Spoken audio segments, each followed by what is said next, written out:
बंद करो इसे।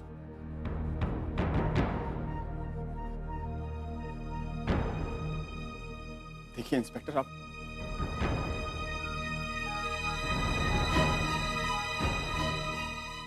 ये देखिए मिस्टर मित्तल। अब बताइए मिस्टर कुंदन, क्या हो रहा है साहब? क्या हो रहा है? सर, डॉक्टर कुंदन के कहने पर किडनी ट्रांसप्लांट किया जा रहा है। दफा हो जाओ यहाँ से, यू आर फायर। मुझे उसी वक्त मिस्टर कुंदन के खिलाफ पुलिस में कंप्लेंट करनी चाहिए थी।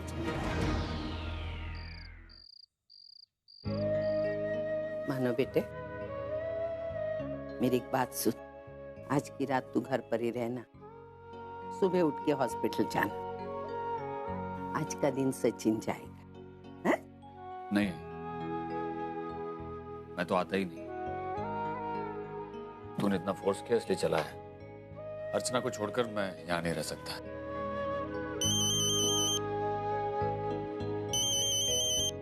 आई का फोन। हाँ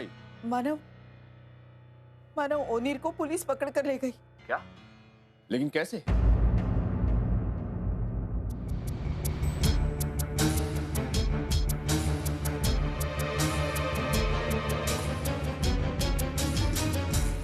पूर्वी तो पूरी तरह से टूट चुकी है। मुझे भी कुछ समझ में नहीं आ रहा है मानव। आई, आप चिंता मत कीजिए। आप पूर्वी के साथ रहिए। पूर्वी को आपकी जरूरत है। मैं सचिन को भेजता हूँ ओनीर के पास। ठीक है। सचिन, ओनीर की जमानत के पेपर्स जल्दी से तैयार करो। जमानत? क्यों, क्या हुआ बाबा? उसे पुलिस ने गिरफ्तार कर लिया। कौन? किस लिए बेटा? पेशेंट के बॉडी पार्ट्स चुराने के और उसे बेचने का रैकेट चलाने के जुर्म।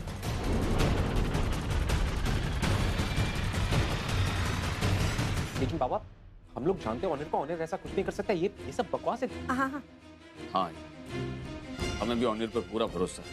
वो ऐसा कभी नहीं कर सकता, इसीलिए उसकी जमानत करना बहुत जरूरी है। बाबा, डोंट वरी, मैं सब हैंडल कर लूंगा। मैं अभी पुलिस स्टेशन जाता हूँ। जो कुछ भी हो मुझे इन्फॉर्म करते रहना। ओके बाबा। दादा, मैं भी आपके साथ चलता हूँ। मैं पेपर्स लेके आता हूँ। ठीक है।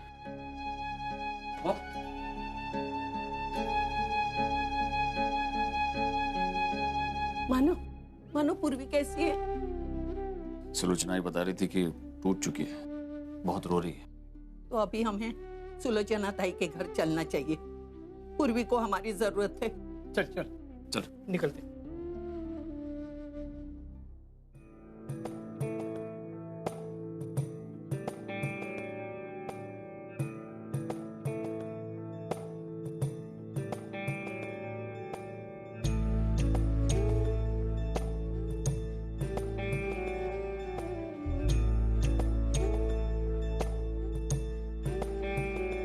कैसी है ये उदासी छाई मेरे दिल, कैसी गहरी है ये तन्हाई मेरे दिल। राहों में यादों की खामोशी बरसे, आँखों से ये बता ये क्यों हुआ, बुझ गया क्यों हर दिया।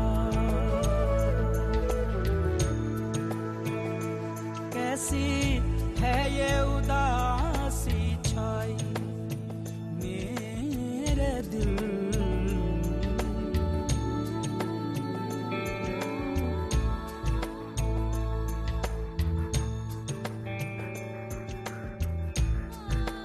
क्रिस्टी, जब देखो काम काम काम काम।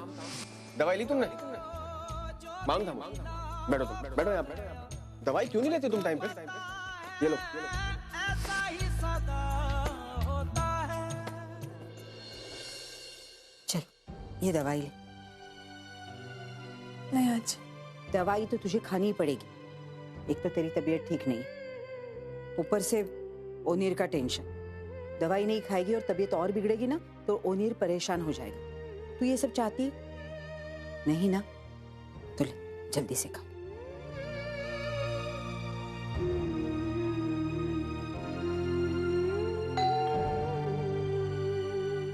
लगता है मानव आ गया, मैं देखती हूँ।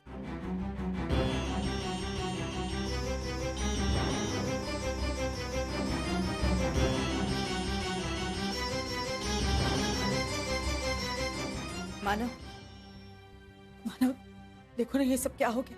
ओनीर को फंसाया गया है। सब जानते हैं कि ओनीर ऐसी घिनौनी हरकत कर ही नहीं सकता। जानता हूँ आई, हम सब जानते हैं ओनिर कभी ऐसा नहीं कर सकता। उसके खिलाफ किसी ने साजिश की है। बस आई, उससे वापस आ जाने दी, फिर पता लगा लेंगे कि ओनिर के खिलाफ ये साजिश की किसने।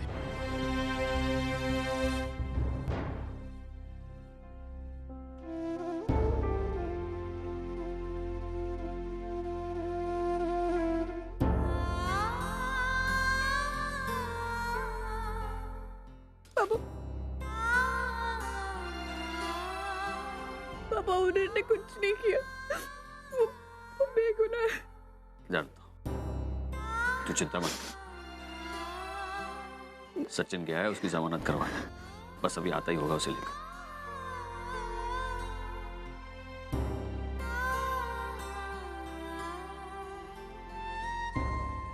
पापा मैं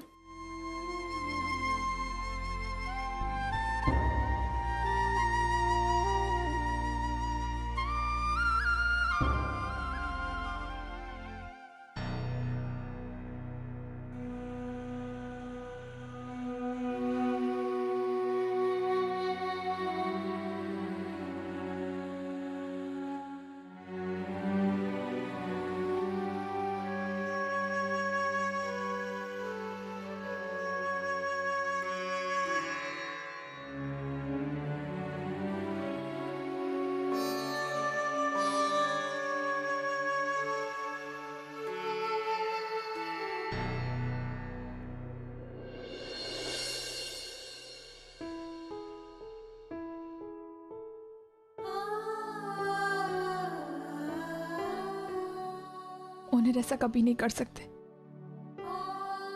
मुझे उन पे पूरा भरोसा है। उन्हें तो इतने बड़े बड़े पैकेजेस ऑफर हो रहे थे, उन्होंने वो भी ठुकरा दिए सिर्फ इसलिए ताकि वो गरीबों की मदद कर सके। और आज उन पे इतना घटिया इल्जाम लगाया जा रहा है। वो तो लोगों की जान बचाते हैं, उनकी जान लेते नहीं है। पर वो जो कोई भी है ना, जिसने भी उन पे ये घटिया इल्जाम लगाया ना, मैं उन्हें छोड़ूंगी नहीं।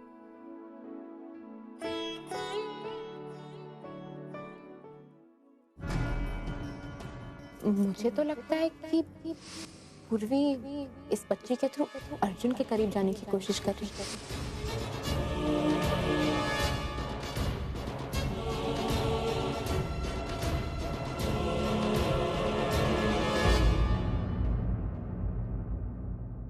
इंस्पेक्टर, ये डॉक्टर अनिरुद्ध की जमानत कीजिए।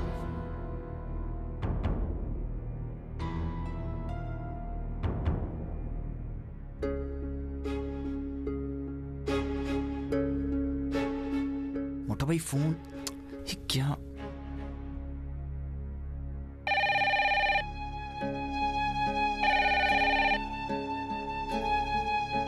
मोटा भाई कहाँ हो आप? कब से फोन कर रहा हूँ, आपका फोन क्यों स्विच ऑफ आ रहा है? हेलो हेलो, मैं तेजू बोल रही हूँ। सनी, जिग्नेश घर पे नहीं है। जब वो आएगा तो मैं मैसेज दे दूंगी कि तुम्हारा फोन आया था। हाँ एक मिनट तेजू, मैं तुमसे बात करने के लिए फ़ोन कर रहा था। लेकिन सनी हम दोनों मैं जानता हूँ हम एक दूसरे से बात नहीं कर सकते, लेकिन अभी इमरजेंसी है। मैं पुलिस स्टेशन से बात कर रहा हूँ। क्या? तुम पुलिस स्टेशन से? तुम वहाँ पे क्या कर रहे हो? वो ओनिर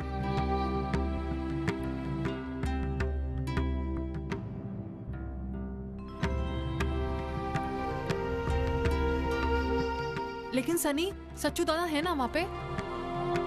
उन्होंने जीजू की जमानत करवाई है या नहीं? कुछ तो बताओ मुझे। हाँ, सचिन दादा ने जमानत के पेपर सबमिट कर दिए। पुलिस ने वो एक्सेप्ट भी कर ली।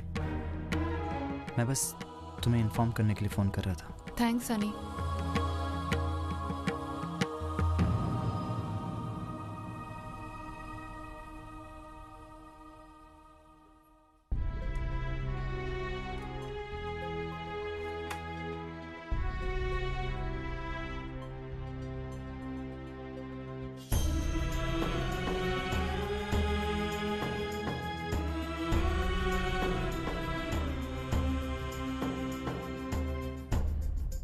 चलिए घर चलते हैं। Thank you inspector.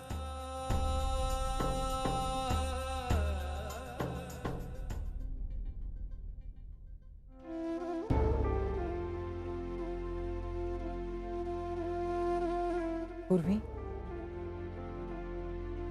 अंदर चल बेटा, ठंड लग जाएगी। आज ही जब तक ओनिर नहीं आ जाते मैं यहाँ से कहीं नहीं जाऊंगी। सुन,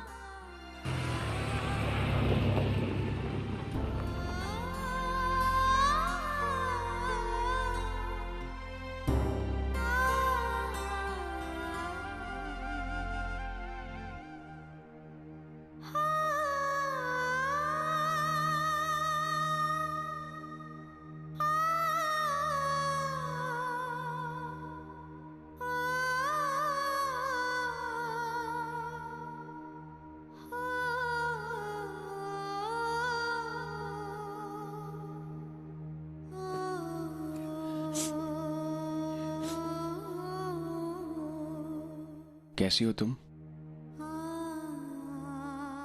चलो बेटा, अंदर आ जाओ। चलो।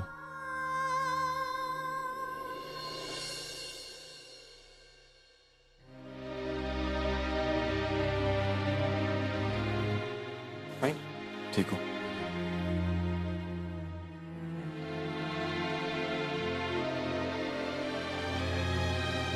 कैसा बेटा तू?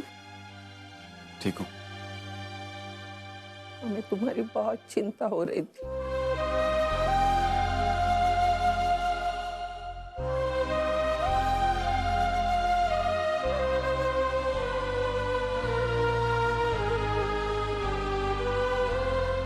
कैसे बेटा? ठीक। तुम चिंता मत करो अनिल, हम बहुत जल्द पता लगा लेंगे कि असली गुनहगार कौन है। बाबा, मैं पहले से जानता हूं कि गुनहगार कौन है।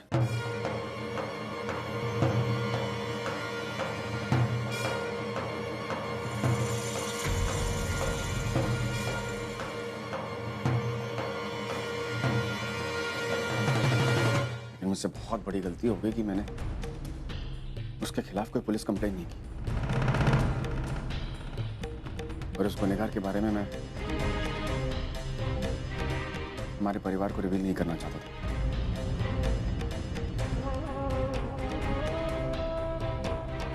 क्योंकि वो गुनहगार और कोई नहीं बल्कि हमारे ही घर का सदस्य है। कहीं ये मित्तल के बारे में तो नहीं बात कर रहा? इसका जमानत पर छूटना मित्तल के लिए खतरनाक साबित हो सकता है। ये तुम क्या बोल रहे हो? हमारे घर का सदस्य तुम्हारे खिलाफ साजिश क्यों करेगा? और कौन है वो आदमी? मिस्टर मित्तल।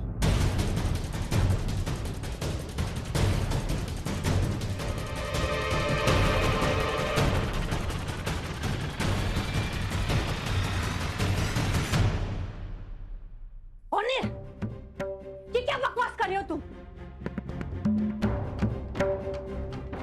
भूल गए कि मिस्टर मित्तल इस घर के दामाद है? भूल गए क्या? और वो तुम्हारे खिलाफ साजिश क्यों करेंगे? अरे वो जाने माने बिल्डर हैं, समाज में उनकी इज्जत है।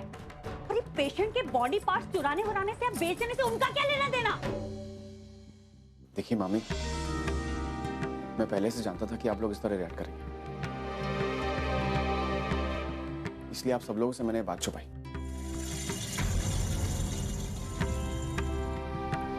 मामी, दरअसल जब मैंने डॉक्टर कुंदन को ऑर्गन ट्रैफिकिंग के केस में पकड़ा था, उसके बाद मिस्टर मित्तल ने मुझसे रिक्वेस्ट की कि मैं उनके खिलाफ कोई पुलिस कंप्लेंट नहीं करूं। तुम कहना क्या चाहते हो? तुम तुम ये कहना चाहते हो कि मिस्टर मित्तल उस डॉक्टर कुंदन से मिले हुए हैं? हाँ मामी, मिस्टर मित्तल और डॉक्टर कुंदन मिले हुए हैं। और मैं कोई बेसलेस बात नहीं कर रहा। जितना मैंने देखा है, सुना है, उससे यही साबित होता है। मिस्टर मित्तल मुझे पुणे के हॉस्पिटल में मिले। उन्होंने मुझसे कहा कि वो ओवी पूर्वी से मिलने के लिए आए। मुझे बड़ी खुशी हुई, मैंने उनको अप्रिशिएट भी। उसी दिन डॉक्टर कुंदन को मैंने उसी हॉस्पिटल में देखा। तो मुझे थोड़ा सा शक हुआ, फिर भी मैंने उस चीज को नजरअंदाज कर दिया। फिर उसके बाद मिस्टर मित्तल और डॉक्टर कुंदन को मैंने यहाँ पर बाहर बात करते हुए देखा, तो मेरा शक यकीन नहीं बताया। मैंने उन्हें जाकर धमकी दी कि मैं उनके अगेंस्ट पुलिस कंप्लेंट करूंगा। उन्होंने मेरे अगेंस्ट केस कर दिया, वो भी फेक चार्जेस लगाकर। बस बहुत हो गया, बहुत सुन ली मैंने तुम्हारी बकवास, और इन सब लोगों ने भी सुन ली तुम्हारी झूठी कहानी। आज तक मैं तुम्हें एक बहुत अच्छा इंसान समझती थी, तुम्हारी इज्जत भी करती थी, लेकिन मुझे नहीं पता था कि तुम अपने इल्जामों से बचने के लिए वो सारे इल्जाम मेरे दामाद पर लगा दोगे। ये मामी, मैं आपकी सिचुएशन अच्छी तरीके से समझ सकता हूँ। अगर आप लोगों को अभी भी मुझ पर यकीन नहीं हो रहा है, तो आप मिस्टर मित्तल को फोन लगाकर पूछ सकती हैं। हाँ, पूछूंगी, जरूर पूछूंगी। फोन लगाकर क्या, यहाँ पर बुलाकर पूछूंगी और सबके सामने पूछूंगी।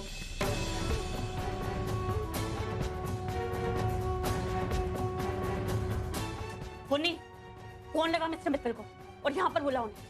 अरे जल्दी कर।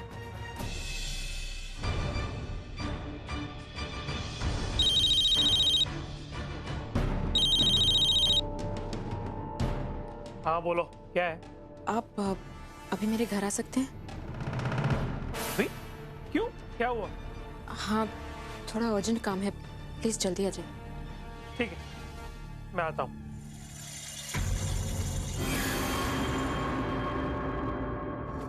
आइए आइए। लेकिन इतनी रात को क्या मतलब प्रॉब्लम क्या?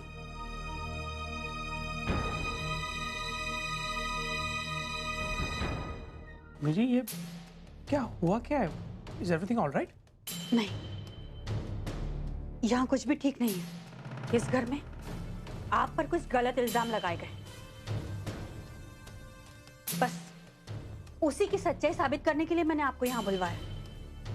इल्जाम मुझ पर?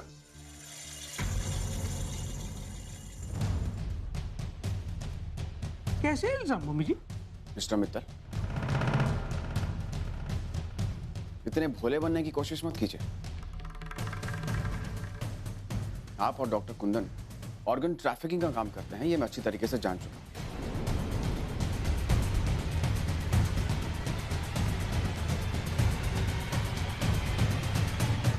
और इससे पहले मैं आपके खिलाफ पुलिस कंप्लेंट करता, आपने मेरे खिलाफ पुलिस कंप्लेंट कर दी और सारे इल्जाम मुझ पर डाल दिए। डॉक्टर ओनिर, मैं आपके खिलाफ कोई साजिश नहीं कर रहा हूं। आप अपने कर्मों का फल भुगत रहे हैं। अच्छा, अभी आप उल्टा मुझे ही दोषी ठहरा रहे हैं? हाँ, क्योंकि आप ही दोषी हो। आज से पहले आपके खिलाफ मैंने किसी को भी कुछ भी कहा है? नहीं, क्योंकि आप भी इस घर के दामाद हो। आपको बहुत बड़ी गलतफहमी हुई कि मैं ह्यूमन बॉडी पार्ट्स की ट्रैफिकिंग करता हूं, कुछ रैकेट चलाता हूं।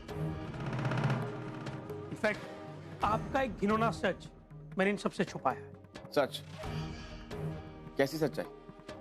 क्या यह सच नहीं है कि ओवी के बच्चे को आप बचा नहीं पाए?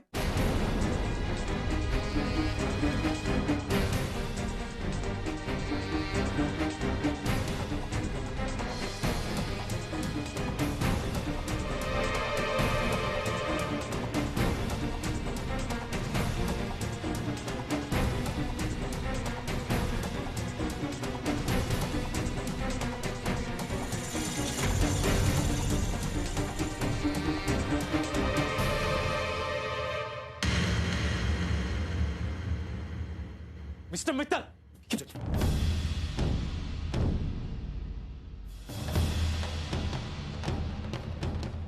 ये कैसा बेहुदा सा सवाल पूछे आप ऑनर से? मेरा बच्चा जिंदा है।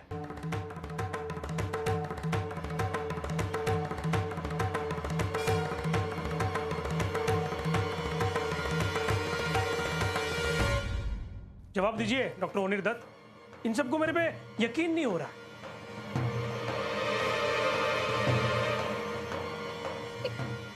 क्या पूछ रहे हैं आप? एक मिनट हो, मेरी बात तो कंप्लीट होने दो, उसके बाद रिएक्ट करना। इनफैक्ट मुझे आज ही पता चला ओवी की डिलीवरी हैंडल करते वक्त आपसे बहुत बड़ी गलती हुई और आप ओवी के बच्चे को बचा नहीं पाए। और ये गलती छुपाने के लिए आपने पूर्वी का बच्चा ओवी को दे दिया।